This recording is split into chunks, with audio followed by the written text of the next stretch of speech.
And welcome back to Frankly Speaking in conjunction with May He Rain. Joining me on the line tonight is my good friend, Julien DeMarco. How are you, buddy? How are you?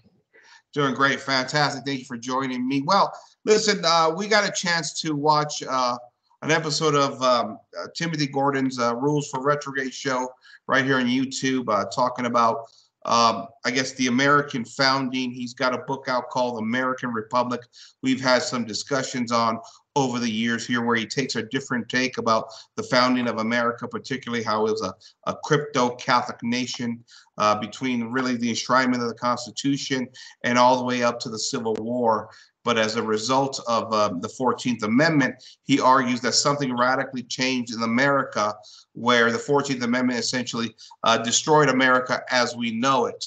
But he does argue that the founding principles of America are perfectly in line with Catholic ideologies. It's in many ways, he argues, it's a I don't want to say he uses the word a utopia, but he really admires the founding and doesn't see very many problems.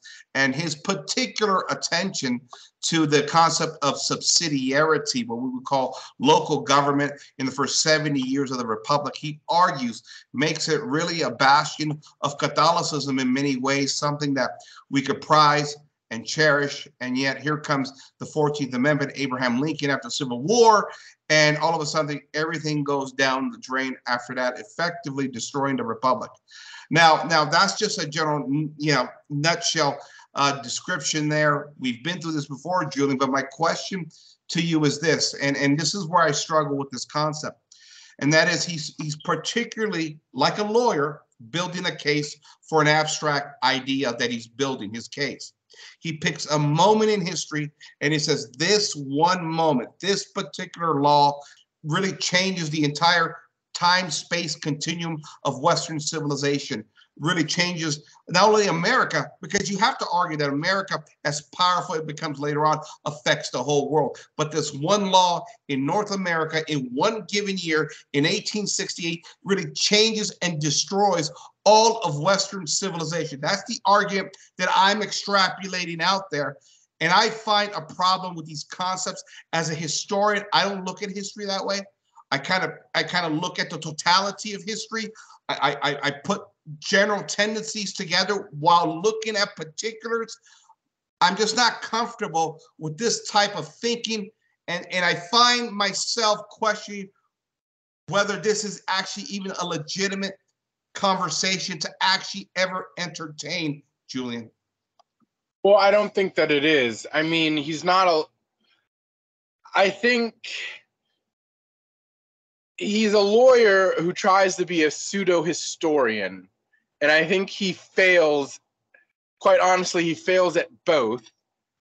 I mean, he's not a trial lawyer. I think he is a constitutional lawyer. I've never seen him in court. I don't, just because you're a lawyer doesn't mean you're smart. And doesn't make you a particularly good one either. I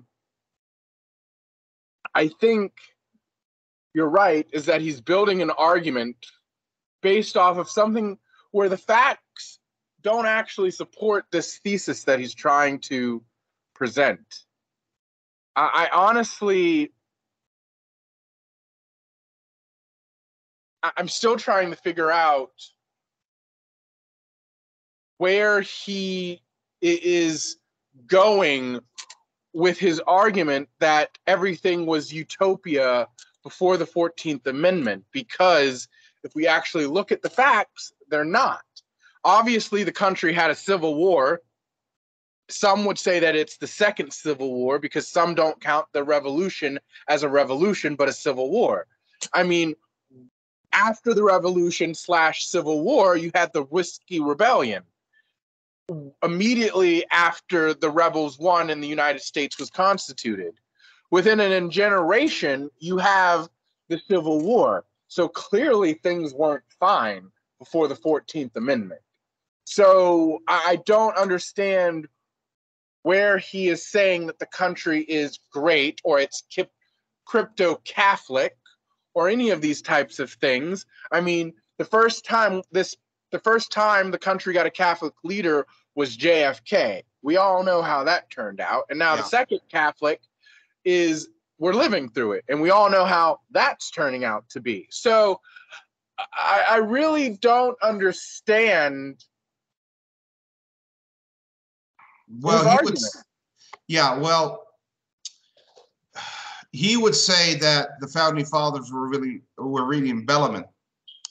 But we already know that that's not true. Other people have said this. Where is he? He has not provided any evidence to support this ridiculous claim. Yeah. What's his name? Grant. I forget his first name. Ryan Grant. Ryan Grant, has disputed that notion that there's any connection between Thomas Jefferson specifically and Bellarmine, right? Who's a Catholic saint, I believe now.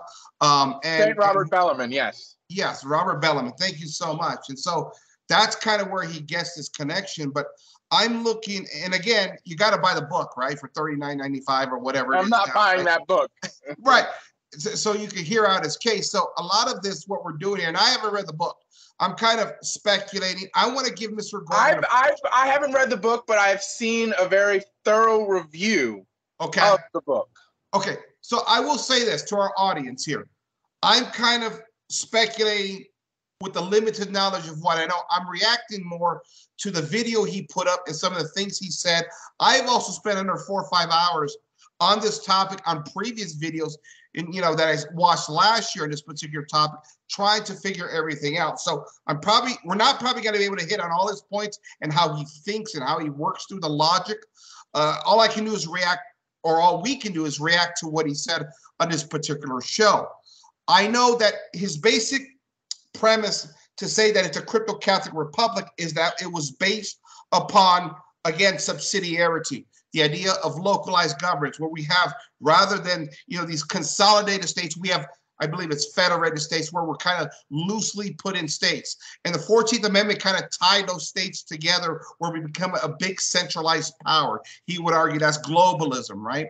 But prior the thing is though, in the colonies they already had that. They had subsidiarity. There's a video where Charles Colomb is talking about the evil George III, and where he's talking about this. I believe it's in one of the New England states, right, where this church was trying to where the local government was trying to force a minister onto the congregation that they did not want. So they wrote to evil George III, and George III overruled it. But in trying to talk, I mean, he didn't overrule it. He didn't overrule it per se. All he said was that the congregation has the right to choose its own minister, and that that the local authority couldn't place a minister not of their own choosing. So if George III wanted to, and so they got the minister that they wanted, the local authority didn't force the minister onto them. But if he wanted to actively change what was going on in that state, it would have taken an act of parliament. So really, the 13 colonies already had subsidiarity. Well, this idea that, But you got to get around the issue of monarchy, right? And I'm spitballing here. I don't want to put words in Mr. Gordon's mouth, but I think this is where Robert Bellarmine comes in, where they would argue, going all the way back, I believe, even to the great philosophers, that the people get a choice of governance, right? That we Catholics can accept monarchy, but we can also accept, democracy, and I forgot what the third other form is. That Republic. Republic. That's but as St. Thomas Aquinas has said, and as Aristotle has said, and as every other great thinker on the planet has said, monarchy is the superior form of government. Most people that prattle on about republics and monarchy throughout history have been seen as idiots, fools, and great tracts have been written about why republics and democracy is wrong. And everything that they have said that would come to pass, we are living through it now. Yeah. So I think the collective wisdom of humanity and the actual history that has been happening, I think is easy enough to refute this ridiculous claim that somehow republics should be the only form that we do. We've tried it the world over for the last 300 and something years. Look at what it has wrought. Why should we double, triple, quadruple down on it when it is not working? It's had its day. And within the short amount of time of its ascendancy, it has done a bang-up job. Well, that's what Gordon will come back and say, that's not the case. The 14th Amendment is the problem. That's where we lost the state churches. It's where the 14th Amendment are for equal rights. Right. Well, yeah, it's the equal rights protection, right? Because blacks after Civil War were being denied citizenship, right? With that comes the extrapolation out to where now abortion, sodomy, contraception, divorce and remarriage, all the vices we complain about now, he would argue did not exist prior to the 14th Amendment.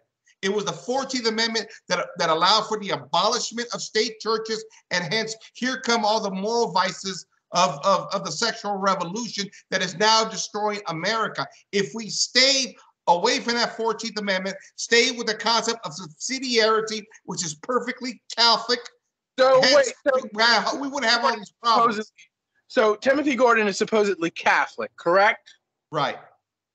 So he does know, I'm not sure if he does or not, but he does know that Maryland, the reason why it's called Maryland is for Mary, and that it was the Catholic colony. He does know that immediately after the rebels won and the United States was formed, he does know that Catholicism in Maryland was abolished and made illegal. He does realize that, right?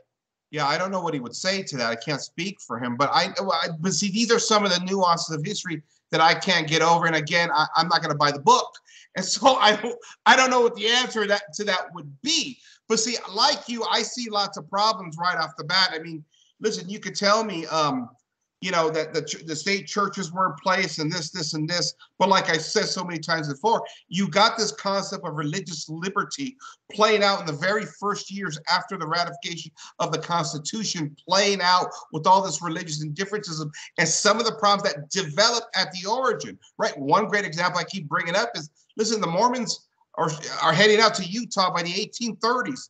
Now, granted, already from the law, and that's what he would probably say is that, well, they were unorthodox. We stood up against that. I get that. But the foundations of religious liberty and these abstract concepts of the Enlightenment, I know he would say the founders were not Enlightenment. I get that. But we see what the reaction is. Oftentimes, you can see the results of something when you see how people reacted. We saw people reacted to the First Amendment. It wasn't about this act of conscience where, I could just, worship or praise God any way I want. The way the early Americans took it was, I get to invent my own God. That's what the Mormons were. We see that with the Jehovah's Witnesses. We see that with the campfire preachers. We see with the evangelicals down in the South trying to convert all the Episcopalians. I mean, religious liberty from the get-go was, I get to believe in any God I want. I get to create any God I want. And that's a distortion right off the bat, Julien, in my opinion. Yeah, so I looked at the 14th Amendment, and I'm still trying to figure out where's the extrapolation. I mean, it talks about senators, about Congress enforcing laws and legislation, right. And no one... he would say all these lawsuits have come about using the Equal Protection Clause, particularly with all the moral laws. But what equal protection clause is he talking about? Because as a lawyer, he should know that there are other equal protection legislations that have been put into place since the 14th Amendment that are probably even more powerful than the 14th Amendment. Yeah, Yeah, I can't speak to that. I don't. I'm not aware of those laws, and so I can approach this from a historical perspective. And so, what Gordon would say is he would cite particularly Pope Pius IX and Pope Pius XI, say, listen, we need to keep up with subsidiarity. That is the Catholic way. Anything that sort of bestows centralized government upon civilization, a country, a nation, inherently makes it not only not Catholic, you but do evil. realize that is great, but again, this was during a heightened time during liberalism, right? Or the rise and revolutions. This was also during a time when Italy was being formed into the United Kingdom of Italy. Yep. So these political musings of the Pope, how much of it is based on his own particular issues going on? And it's not binding. Well, okay, that's interesting because he would say Pope Pius XI's encyclical called Quadragesimo Anno is binding. Now, before we get to Quadragesimo Anno, I want to talk about... Of course, he would say that it's binding because he's a legalist. Right, and see, the thing I have, I've noticed in the trad community, and maybe you can confirm this, maybe I'm not crazy, right? In Protestantism, we have sola scriptura. In classical liberalism, we have sola constitution. Oftentimes in the trad world, we have sola encyclical, right? Oh, definitely. And I worry about this, especially when we're getting into moral issues. I'll defend Holy Mother Church. I'll look at it from history and politics. But this is where we get into some gray areas, because the problem what he said is that if somehow we don't support his vision of subsidiarity, not only are we not Catholics anymore, but we're perpetuating evil. He said that on his show. And like you just said, when we started Pope Pius IX, I mean, you're talking about revolutionary Italy there. You're talking about Garibaldi, who landed in Marsala, Italy, my father's hometown, with his 1,000 red shirts. And so here comes these revolutionary armies. Yeah, you got the quandary there with the Austrians that are occupying parts of Italy there. But my point is, these are Freemasonic revolutions, and the Pope eventually becomes trapped. He has his own particular vision of the world and Italy and what he's dealing with there, right? And so that's why I say when you so was this a universal encyclical? Because not all these, a lot of these encyclicals, since Pope started making endless encyclicals, it seems like there's one every single year, which is just ridiculous. Well, but the thing is, though, not all these encyclicals are meant for the universal church. They're meant for like certain people and certain times in the church. They're not for everybody. So is Quadragesimo Anno a universal encyclical, or was it meant for a particular area in Europe or a particular Catholic country or for a particular group of Catholics? Because everybody just says, oh, well, this encyclical. Yeah, well, lots of encyclicals. Yeah. All the encyclicals are not created. St. Pius X's catechism. It was made for people in Italy, but now it is used universally. So not everything that a pope puts out is for everybody all over the place. Yeah, I mean, listen, I looked over Quadragesimo Anno. I had a couple of friends of mine, Catholic friends of mine, who study this thing, look at it. And the argument is that Pope Pius XI here writing is arguing for subsidiarity to such an extreme to where, again, as if we Catholics don't support it, right? If we have any kind of centralized government that makes any decisions apart from, some basic dictates that I think Thomas Aquinas pointed out, things like taxation, and I think it was the defense of the nation, and maybe something like, protecting your borders or something like that. Everything else falls to local subsidiarity. Anything that's far away is inherently bad. You should have local governance of everything when it comes to farming and water rights and things like that. Okay, wait. Is Okay. Pope Pius, is he talking about himself too? Because if that's the case, then he should be talking about himself too. Because have we seen in the last 100 years the ceding of local church authority to Rome on every little thing? Yeah. So is he just talking about it from a secular standpoint, or is he talking about it from a religious standpoint, or is he talking about it from an all-encompassing standpoint?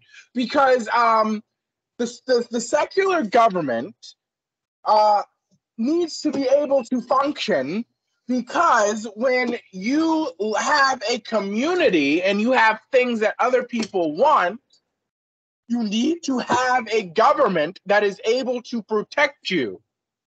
And what has that authority to do that and has the resources to do that? Right. A fine, well-oiled, centralized government. Now, that doesn't mean that they're controlling your life all over the place. No. Right. Do you think in Russia or France, do you honestly think at the height of so-called absolutism that these rulers, these absolute monarchs, cared about what was going on in some stick village? No, they weren't. This idea of overreaching centralized government is really an Enlightenment tactic. It really is the Enlightenment people that want to have centralized, over-regulated, over-bureaucratic governments controlling your life. Well, Gordon would say the founding fathers of America were not Enlightenment. So but they were. They grew up during the Enlightenment. They're reading Locke. Locke is an Enlightenment thinker. He is the spiritual grandfather of the Constitution. Right. So listen, I had a couple of people that I talked to look over Quadragesimo Annum, and the Pope Pius XI talks about subsidiarity very clearly in this. But it's more about governance of everyday life, from what I understand and what these people that I talk to understand. It had nothing to do with the moral law here, from our understanding. And maybe I missed it. It's a long encyclical. I read through almost all of it here, kind of skimming through. I did find something in section 82 through 86. He's talking about jobs. He's talking about labor markets here. Now, if I missed something, I apologize, but he doesn't give clarity on his video what he's talking about when he cites Pope Pius XI. Like I said, Julien, I had several people look at this document. Nobody could come up. That's the thing with Timonthy Gordon. He's very lax on the details. Again, I bring up the whole thing that the founding fathers were reading Locke. I mean, we're reading St. Robert Bellarmine and St. Thomas Aquinas. Right. Again, in that debate with Ryan Grant said that's just not true. And again, I haven't read the book, and if I remember correctly from this review of the book, the reviewer says that's also not true too, and then points out why. In all of the videos that he talks about that he promotes this book, and that the founding fathers are reading Robert Bellarmine, he never actually provides any evidence. Look, I don't understand why you can't just give us the evidence on all of your videos. Is that like going to I now know from Timonthy Gordon's lips that, the founding fathers were reading St. Thomas Aquinas, and here's the evidence, so I'm not going to go buy the book.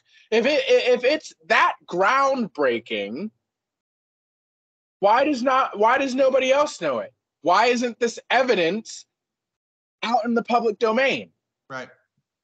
So there is no evidence to support this claim then. Yeah, and it goes back to the idea, listen, the economic laws, right? The laws of professions, whatever it may be, property, right? Whatever it may be, I can understand that as subsidiarity. But what about the moral law? Does moral law really stay at again, down at the state levels when you're a unified nation of some kind? Now, he would say that, every state before the 14th Amendment was kind of a nation into itself. You had churches in place that governed these states, but I'm thinking to myself, but they were Protestant churches. I mean, he calls himself a small government integralist, is what he calls himself. And he has this issue with that's the whole just thing. that's just too many adjectives and quantifiers for me. Right. And so the basic point here, Julien, is that he's arguing that we can't have any centralized authority or any centralized power telling us what to do, not even at the moral level.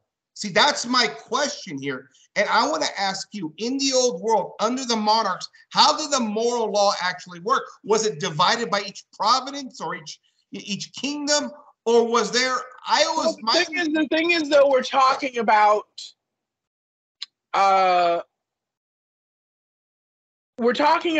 positive law.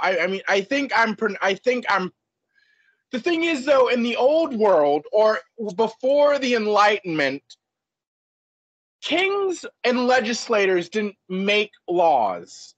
They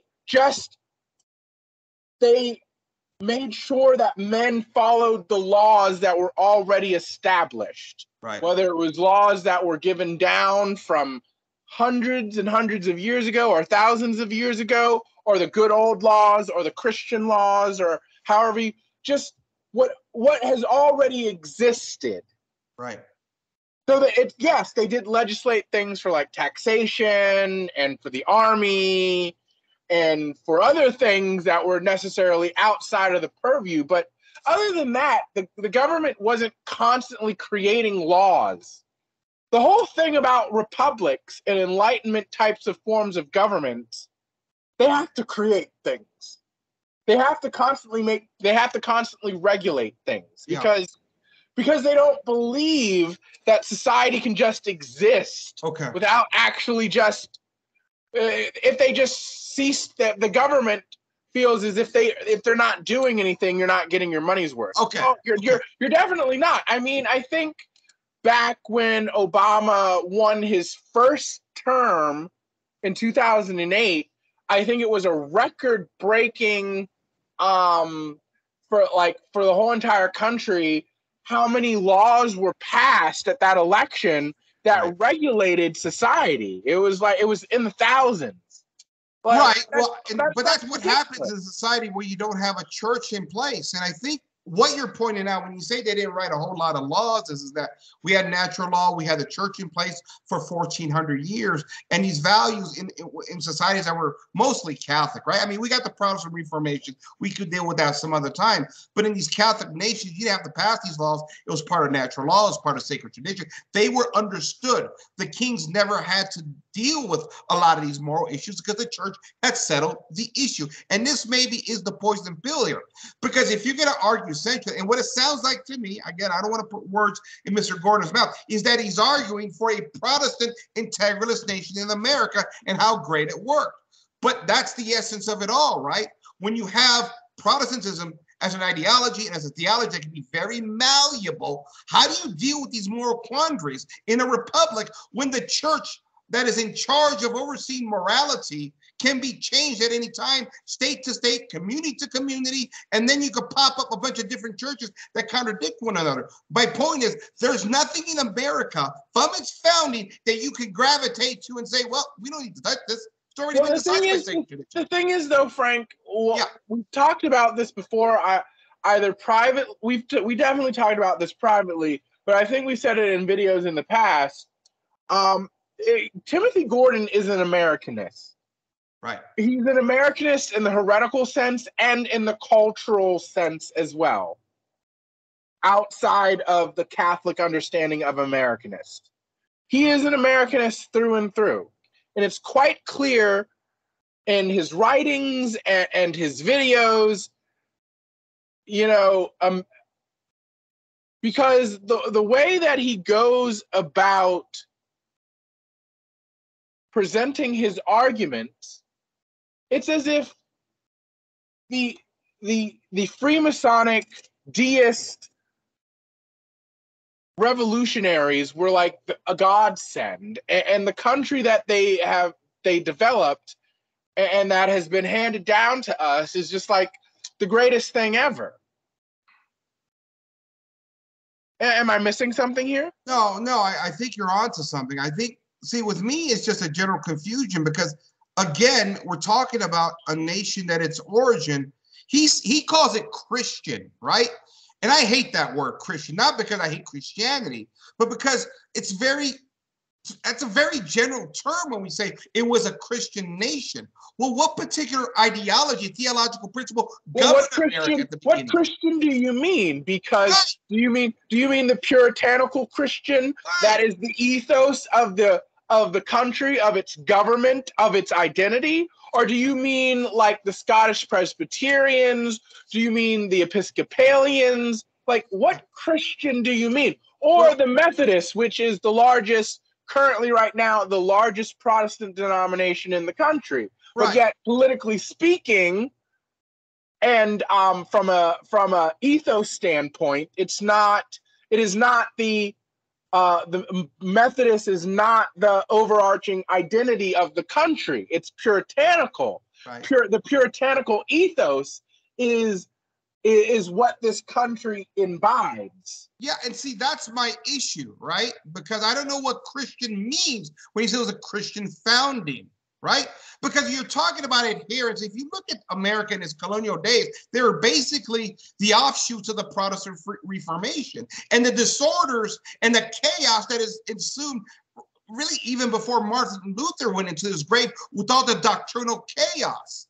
I mean, the Calvinists were fleeing, again, England because they had their differences, because they thought that the Episcopalians were too much like Catholics and they're fleeing for religious liberty. So you have this confusion, and in every state you had a different church.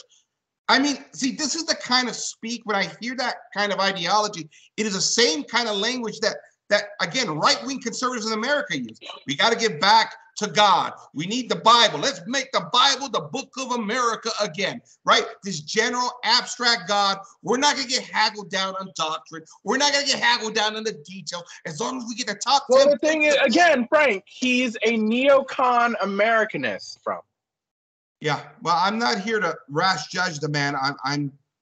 I'm looking at his arguments and trying to piece these things together as best I can without having to pay $30, $40 for his book, because I don't care to read a thesis of his that he's put together when we can look at history and say, wait a minute, you got all these problems here. You got them at the founding and you got them even after the 14th Amendment. And I'm trying to make heads or tails out of these arguments, and they just don't work in my mind. Now, and again, it goes back to the whole point that I've said. How do we pick one point in history, which is what, July 9th, 1968, the 14th Amendment, where we argue this is it, the one moment where civilization in America was destroyed? Okay, well, fix the problem. Fix it. If you can't fix it, what good is it anyways? What argument are you making now at this point? And I guess I hate this whole thing where we're all stuck and fixated on one historical event and nobody can seem to fix the problem. Because if you're telling me that the Constitution would allow for a poison pill that would inherently lead to the destruction of the country, then what good is the republic to begin with if you can't fix the problem? Right? I mean, when we look at the old world like Christendom and the monarchs, right, wasn't a perfect world. I granted, we live in a fallen world. There's always going to be problems, but it wasn't taken down by one moment in history. It was taken down by revolutionaries primarily, starting with the Protestants and then later with the Enlightenment thinkers. The old world, people don't want to talk about this, but it worked fairly well. Wasn't perfect, but it worked well. But you can't point and say, okay, this is why Christianity fell right here. This one point in history that for some reason they didn't get it right. But here, this is the argument he's putting. One law in 1 year, in one given period of history, has destroyed everything that we know. And apparently, the Constitution was so brilliant that we can't find a way to fix this problem, Julien. If the Constitution was so brilliant, I don't understand why we need to have amendments and we constantly need to keep changing it. Or at least adding things to it or making all these regulations if it was so brilliant. I know. Well, let me bring up an example. And this is something I'm spitballing in my mind. I could be completely wrong here.